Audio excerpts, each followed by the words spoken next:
everyone, we have just finished up the Bronze era of Disney movies, and I am currently working on ranking the movies of the Renaissance.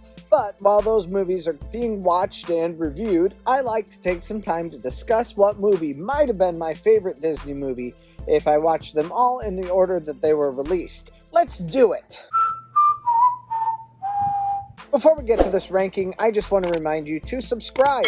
If you're new to this channel, welcome, and if you're a returning subscriber, you are a true Disney fan. You can be a true Disney fan also. Just press that red subscribe button. Obviously, I'm clearly the gatekeeper of Disney fans. Don't sue me, Disney. Let's get to it. Number 10, Jungle Book. This movie from the Silver Age is one of the last movies that Walt Disney actively had a hand in. It's not one of my personal favorites, but there is quite a bit here to recommend to others. I'm glad it made this list, if only because it's the last animated movie Disney worked on before his death, but this is probably the last top 10 list it will make. Number 9, Peter Pan. This is another Silver Age movie that is not necessarily one of my personal favorites, although what little boy didn't love Peter Pan growing up? On the surface, this movie is very light on plot, but after you look deeper, this movie becomes more about the machinations of a Victorian tween and her imaginary rebellious platonic boyfriend. This makes the movie much more interesting from an adult perspective, and I think it deserves the ranking it has. Number 8. Snow White. This Golden Age movie is great because of its historical importance. Snow White laid the groundwork for not only all Disney movies, but all animated movies from then on out. It's an amazing piece of history, and it's a fun story, but it has less logic than Anna and Elsa's fear-ridden parents. Still, I'm glad it made at least 2 of these lists. Number 7, The Fox and the Hound. This movie was a huge surprise to me. I was certain I would hate this movie and never watched it through until recently, but this Bronze Age movie has quickly become one of my favorites. It's a fascinating discussion on our relationship with culture, and I am here for it. It's still a movie that gives me anxiety, though. It's a sad movie to me, and I think it's better watched from an adult perspective than from a child's perspective. Grab a box of tissues and check out this movie. You might just find some value in it. Number 6, 101 Dalmatians. This is where the list shifts from movies I have objectively ranked highly to movies I adore on a personal level.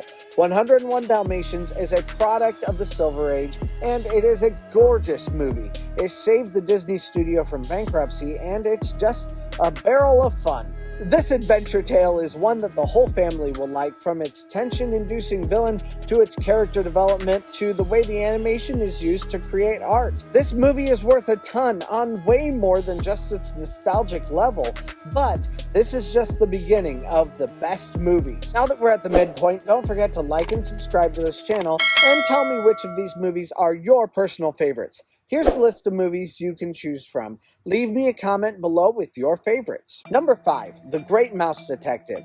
Our last movie of the Bronze Age, on this list anyway, is The Great Mouse Detective, and once again, I did not expect to enjoy this movie. But these are some of my favorite characters in any Disney movie so far, especially Ratigan. My favorite foppish rodent is so delightfully evil and flagrant about it, I just can't help but loving him.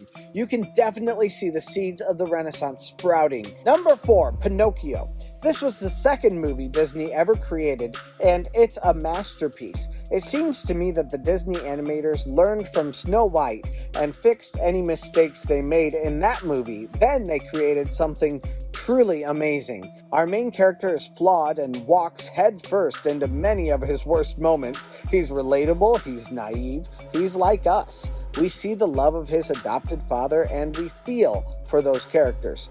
The animation is incredible, and each scene looks complete, and technology is truly gorgeous. Snow White is amazing because it was a pioneer. It is historically significant, but Pinocchio is intrinsically significant. It's not significant because of what it did for animation. It's significant for what it is all by itself. Pinocchio is truly one of my favorite Disney movies. Number 3, Cinderella. If I had a gun to my head and someone was forcing me to choose my favorite Disney movie, Cinderella would probably be in my top 3-ish. Cinderella is an excellent movie. It branches away from the Snow White, Sleeping Beauty formula and becomes something a little bit different for the time. It wasn't overproduced a la Sleeping Beauty, and it also doesn't have nearly as much filler as Snow White, although filler scenes are why this movie is number 3 and not number 1.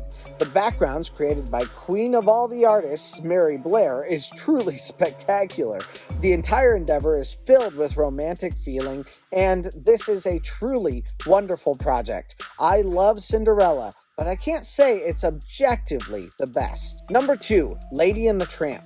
I never would have thought that Lady and the Tramp would rank so high on my list of Disney films, and yet, here I am.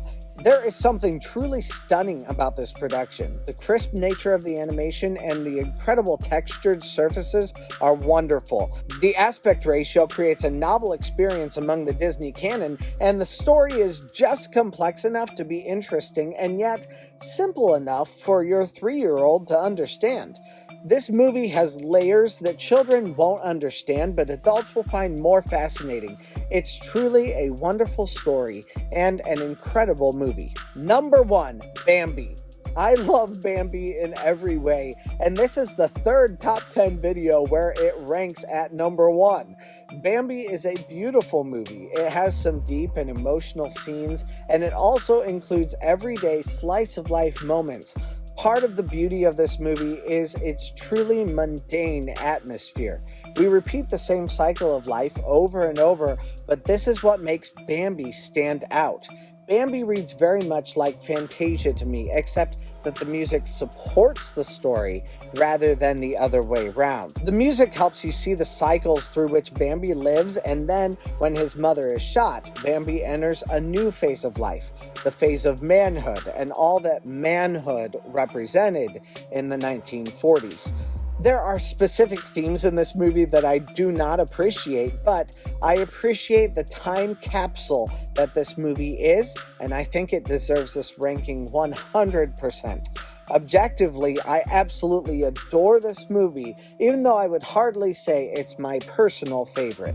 So that's my list. What are your picks? Sound off in the comments or just leave a note saying hi. I read every comment and I love to hear from you. I'll see you again in another week on Monday.